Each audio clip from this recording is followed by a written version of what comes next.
straight off to Mr. R.S. Gujral, Finance Secretary, joins us live from New Delhi. Mr. Gujral, morning. Thank you for joining us. Straight off, sir, let's address something which is of immense market curiosity. While the GAAR provisions have been appreciated by experts, they also blame the hasty execution for the panic it has created. Do you think the GAAR issue could have been handled in a better manner? I think this is totally incorrect that it's a hasty decision. GAAR was introduced in the DTC 2 years ago. Consequently, it has been in the public domain for the last 2 years. And it is not that India has introduced some novel GAAR. GAAR is prevalent in more than 30 countries in the world. And we have taken what are the best practices of GAAR, what are the provisions of GAAR in most of the other countries. So it is absolutely incorrect to even suggest that we have been hasty in implementation regarding GAAR. Yes, the fact remains that the DTC had been referred to the Parliamentary Standing Committee. Parliamentary Standing Committee had not submitted its report till the 9th. And by the time the report came, the budgetary provisions and the finance bill provisions had all been finalized and it had been introduced. Parliamentary Standing Committee has made a few recommendations pertaining to GAAR. Two main recommendations which are slightly different from what GAAR has been incorporated so far. One pertains to the aspect of onus, the burden of proof, where the current provisions tend to indicate that for one aspect, that is of tax avoidance being the predominant element, that is on the SSE. The committee has recommended that the full burden of proof should be on the department. That's an aspect. We are trying to look into that concern and see how best that can be addressed. Second, what they have said is that the GAAR panel should have some independent person. That's again another concern which we are trying to see. The third aspect is that honest taxpayers should not be troubled by GAAR. That is a clear commitment of government, that honest taxpayers will not be troubled by GAAR.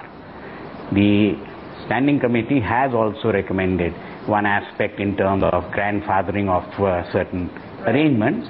That's an issue, that's a separate matter which is being examined, and it would be seen how it can be tackled.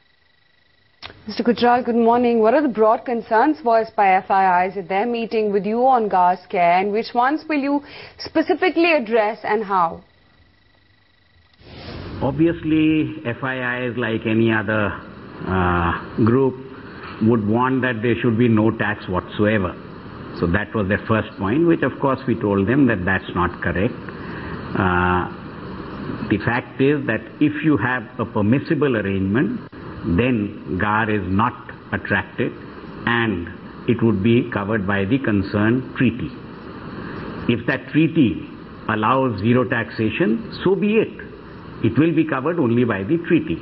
So they have to be a permissible arrangement. They had certain issues regarding the wording of certain sections, particularly as to there's a provision which indicates that they will be deemed to be lacking commercial substance. Now that aspect we discussed with them. We told them to discuss it further with the GAAR Rules Committee, and we would seek to address their concern, because that is not an issue from government. So, Mr. Gujral, let me pick up a portion of from your answer. Now, there is a lot of room for interpretation over the term substantial commercial interest. Foreign institutional investors or FIs have raised concern on that. Will you address it by defining it in black and white, and what are the broad contours of the definition substantial commercial interest? No, as I said, the basic concern which they had voiced and which has also been mentioned by the Parliamentary Standing Committee is that the onus and burden of proof should be squarely on the department. Now, the clause that you are mentioning, that tends to shift the onus by saying it shall be presumed. So that presumption should not be there. We are seeing how best we will address that. Mr. Gujral, there has been, talk of grandfathering of investments and a sunset clause for investors to wind down their existing commitments. How agreeable are you to bringing in these clauses, considering they will impact capital inflows one way or another? One is the issue, of course, that would GAAR be applicable for any assessments which are of earlier years. This was again a concern raised by FIIs, by PEs and other investors, where our categorical response to them was that GAAR is applicable in respect of income with effect from 1/4/2012. It is not applicable to income in respect of any previous years. Therefore, there is no retrospective application of GAAR. The other aspect of grandfathering would be not in respect of the income, but in respect of arrangements. Yes, FIIs did make that request that why don't you grandfather all the arrangements which have been made before 1/4/2012 and allow those not to be taxed. Now, a similar sort of wording has been mentioned by the Parliamentary Standing Committee, but if you take it to the point what you are suggesting, then really it would imply that an impermissible arrangement which has been made by any company, individual abroad should be allowed tax benefit even though it is impermissible for the next 50, 100 years and ad infinitum. Now clearly that is not an acceptable situation. So that we have told the FIIs, but in any case, since it is a recommendation of the Parliamentary Standing Committee, it needs to be taken up on file and the Finance Minister would have to take a final call on that before the matter is finally decided in Parliament. Mr. Gujral, do you expect a lot of short-term capital gain to switch to long-term capital gain at least for next 3 to 4 months?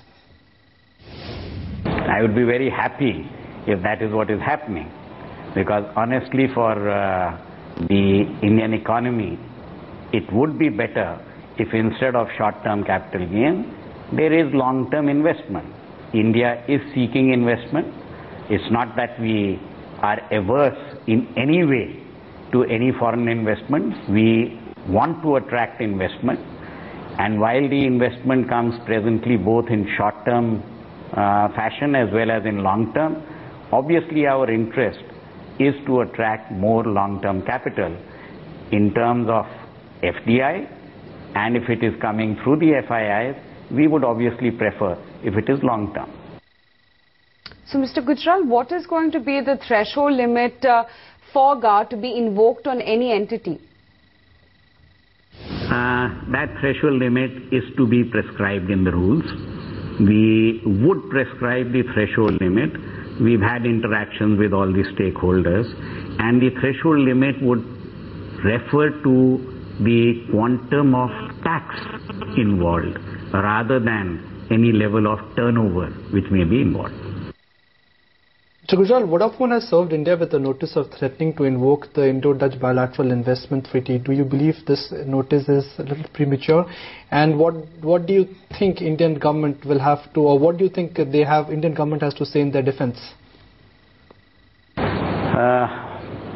The BIPA, of course, is dealt with by my colleague, Mr. Gopalan.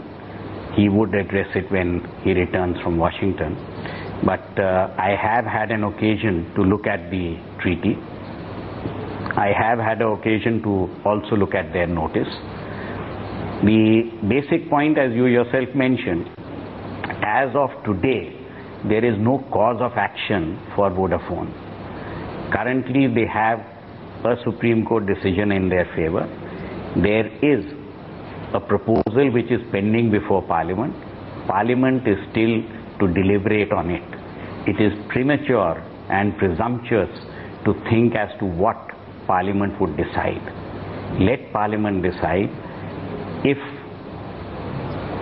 an occasion comes that they have a cause of action thereafter, they should raise the issue thereafter. Having said that, I can also say with reference to the provisions of the treaty, they have tried to invoke a clause regarding equity and fair treatment. Clearly, the amendments which have been made are not targeted at Vodafone. They would address all particular cases, which are all similar cases, which involve sale of shares or assets abroad where the underlying asset is in India. Consequently, there is no discrimination against Vodafone. Having said that, I would also mention a point which I have seen in the Supreme Court.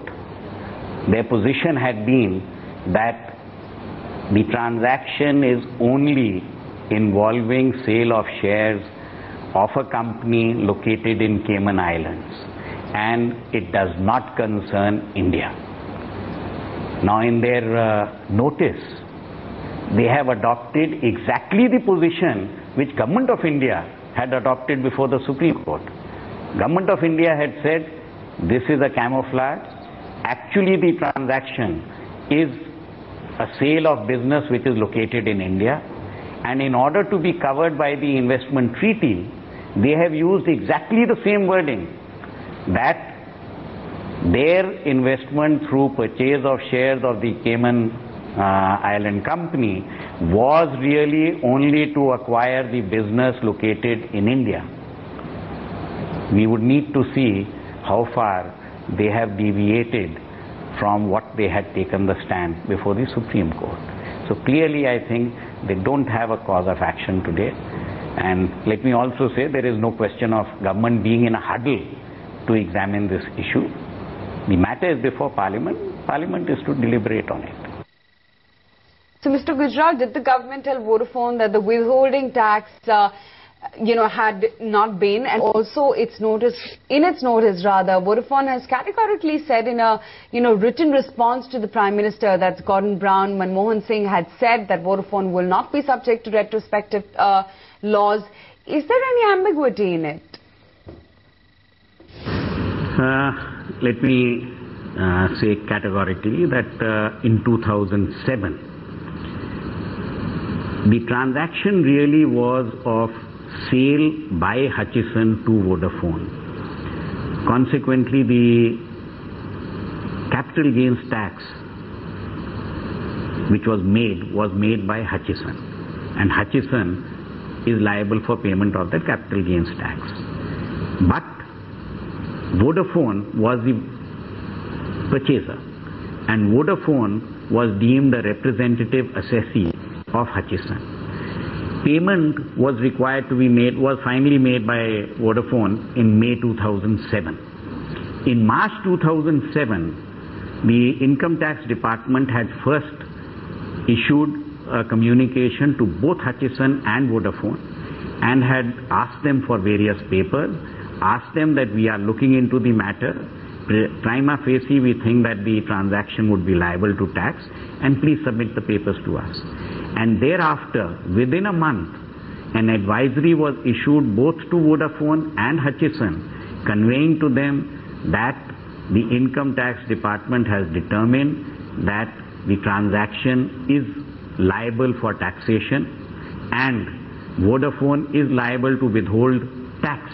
And Vodafone was advised that kindly do not remit the payment without keeping the withholding tax which they are bound to do under the statute. Now, despite that advisory, Vodafone went ahead and made the payment. So clearly they have taken a risk, a gamble based upon whatever legal advice they had, because the tax department was always of the view that such transactions are liable to tax. Right, so that's a very important clarification, Mr. Gujral, when you say that Vodafone has taken a gamble.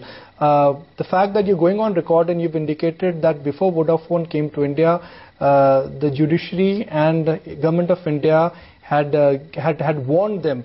But then what about the PM's assurance? Is that being also quoted out of context? Possibly. I don't know what is the exact context.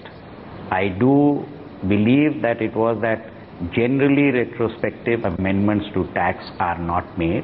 However, that's an aspect in terms of the context. One would have to see the record and probably in PM office that would be better known from there.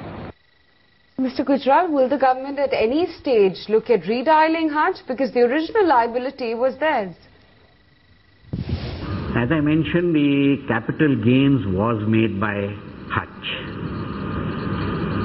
But if that company has no business in India today and it is beyond our jurisdiction, the Tax Act, the Income Tax Act itself provides that which are the categories of people who can be treated as representative assessees of the liability company. In this particular case, Vodafone was treated as a representative assessee of Hajj, and therefore we would take our dues from Vodafone. What is the commercial arrangement or commercial understanding between Vodafone and Hajj? That's not in the knowledge of government, and that is between the two of them. And finally, Mr. Gujral, how confident are you that GST will be implemented by April 2013? Because Sushil Modi has gone on record and he has indicated that Finance Minister Pranab Mukherjee has now shown some flexibility when it comes to CST compensation. GST, as you are aware, that the Constitution Amendment Bill was introduced. It has been referred to the Parliamentary Standing Committee. Parliamentary Standing Committee is still to deliberate and submit its report. Now clearly, unless there is broader political consensus, the Constitutional Amendment Bill would be difficult to get through.